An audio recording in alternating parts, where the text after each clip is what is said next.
U.S. Envoy's plan to end Gaza war, insights and implications. Imagine being trapped in a war zone, with no end in sight, and your loved ones being held hostage by a militant group. This is the harsh reality for many Israeli families who are desperately waiting for a resolution to the Gaza war. But here's where it gets controversial. The U.S. envoy, Steve Witkoff, has revealed that he's working on a plan to end the war, which includes the reconstruction of Gaza and the disarmament of Hamas. This plan has sparked a heated debate, with many questioning whether it's possible to negotiate with a group that has repeatedly refused to lay down its arms. And this is the part most people miss. The humanitarian crisis in Gaza is worsening by the day, with thousands of people facing starvation and death. The Israeli government is under pressure to act, but the situation is complex, and a solution seems elusive.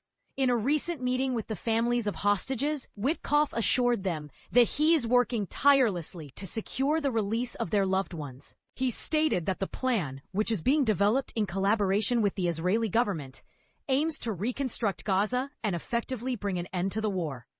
However, Hamas has made it clear that it will not disarm unless an independent Palestinian state is established, with Jerusalem as its capital.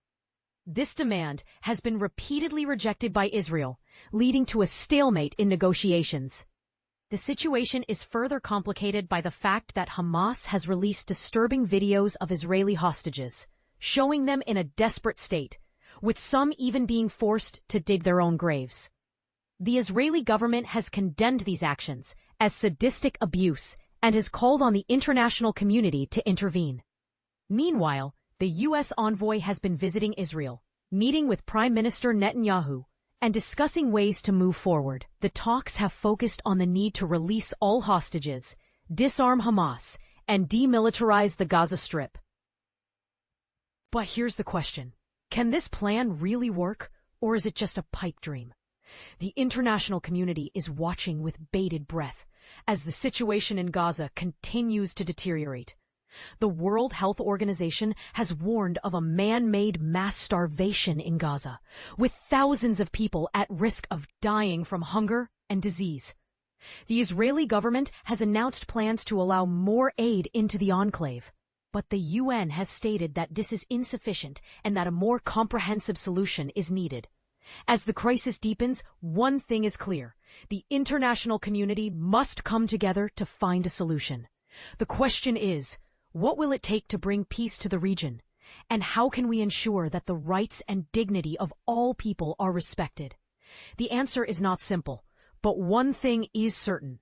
We cannot afford to wait any longer. The fate of thousands of people hangs in the balance, and it's time for world leaders to take action.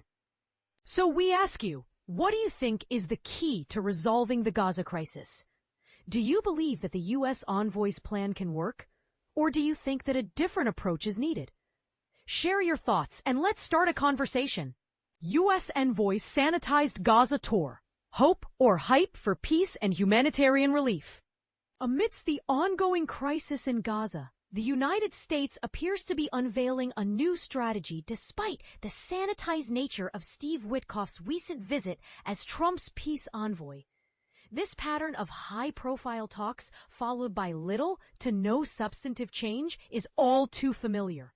While we await Witkoff's full report to the White House, initial observations paint a bleak picture. The pressure on President Donald Trump to address the humanitarian disaster in Gaza is intensifying, especially after a segment of his base expressed outrage. Even staunch supporters, such as Congresswoman Marjorie Taylor Greene, have characterized the situation as a genocide. Witkoff's mission marked his first visit to the region in 3 months, tasked with speaking to both sides and uncovering the truth. Accompanied by U.S. Ambassador to Israel, Mike Huckabee. The duo spent 5 hours at a Gaza Humanitarian Foundation GHF center. However, they reportedly bypassed a large crowd of Palestinians waiting for aid just a mile away. This selective approach raises questions about the thoroughness of their investigation. Their itinerary did not include visits to hospitals, treating casualties from aid site incidents, or addressing the issue of malnutrition among children. a critical trauma nurse at Nasser Hospital, shared a concerning detail. A 13-year-old boy was shot during their visit. Meanwhile, an American pediatrician who had invited the delegation to meet with them heard nothing from Witkoff. Despite the criticisms, the U.S. delegation defended the GHF aid distribution system, which provides 1 million meals daily. However, this system seems inadequate given the frequent reports of starving children and ongoing deaths related to food shortages. The situation has deteriorated since May, when the primary issue was Israeli bombings rather than food scarcity. Benjamin Netanyahu's recent decision to allow aid to enter Gaza via air was a tacit acknowledgement of the GHF's shortcomings.